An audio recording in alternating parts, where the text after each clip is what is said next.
Happy Mother's Day. This is probably the most unusual Mother's Day for all of us. My mother is 91 years old and lives in Wales. She has been living alone for, over 40 years. So this time that we're passing through is not all that different for her. She texts and FaceTimes, but it's not Mother's Day for her today. In Britain, Mother's Day is in the middle of March.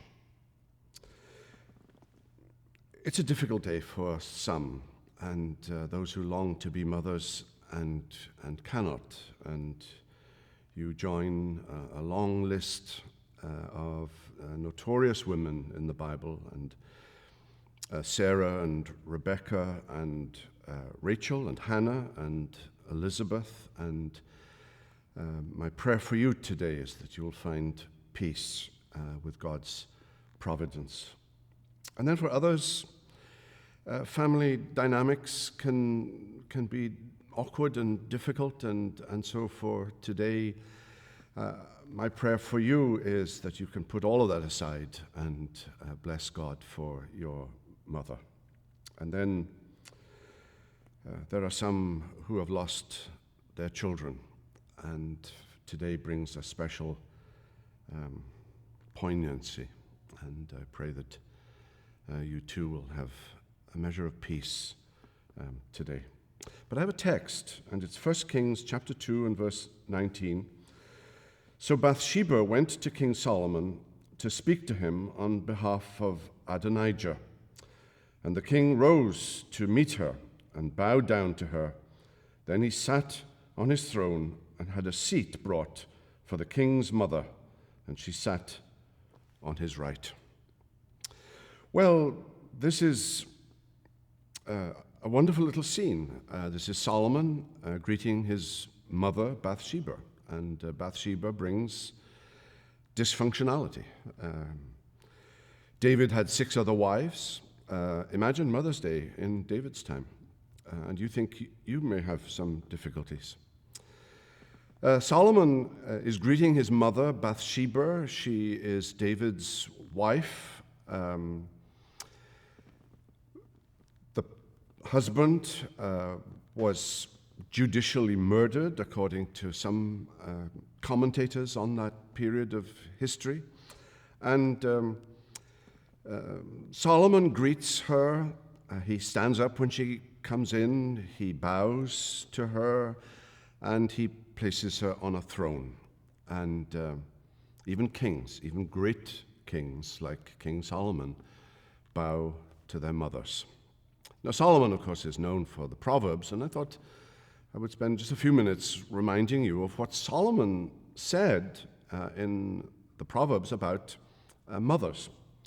So first of all, in chapter 1 and verses 8 and 9, "Hear, my son, your father's instruction, and forget not your mother's teaching."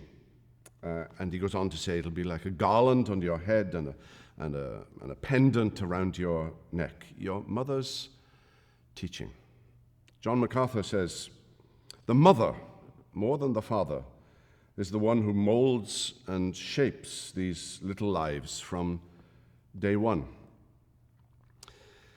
My mother said something to me on my wedding day over 40 years ago, and it was strange. It wasn't like my mother. My mother didn't come out with statements like this, but she said to me on the steps of the church, photographers were trying to line us up, and she whispered in my ear, "Make sure that Rosemary is your best friend."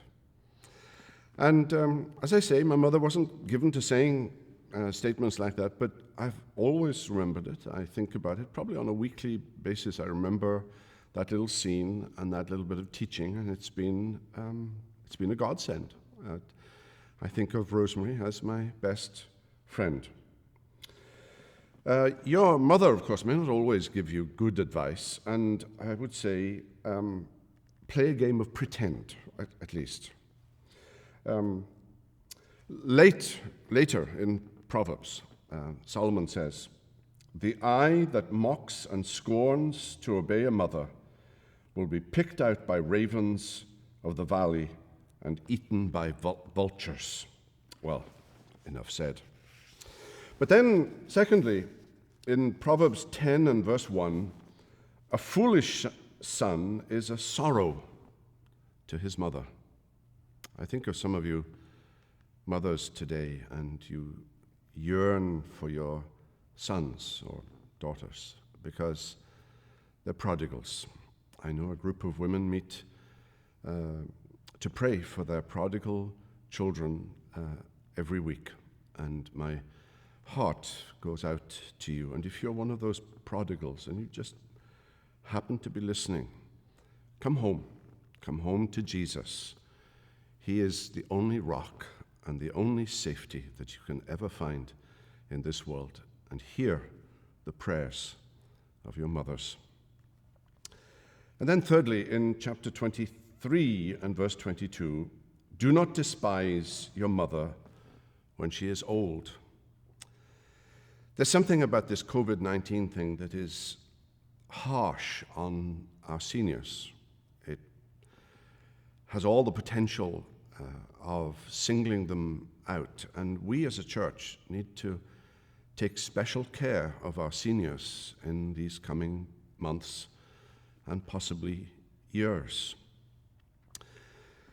There's ageism out there already. I've heard people say old people are going to die anyway, so why go out of our way to protect them? That is harsh and it's unchristian. And so today especially, reach out to your mother. You may not be able to hug her the way you would like, but reach out to her and thank her for all that she has done for you and all that she means to you. And then finally, in Proverbs 31, Solomon is talking about the character of a godly woman, and he speaks of children rising up and calling her blessed. And so today, we rise up, and all the mothers of First Presbyterian Church in Columbia, South Carolina, we rise up and we call you blessed. May you have a wonderful day today, and the Lord bless you. Happy Mother's Day.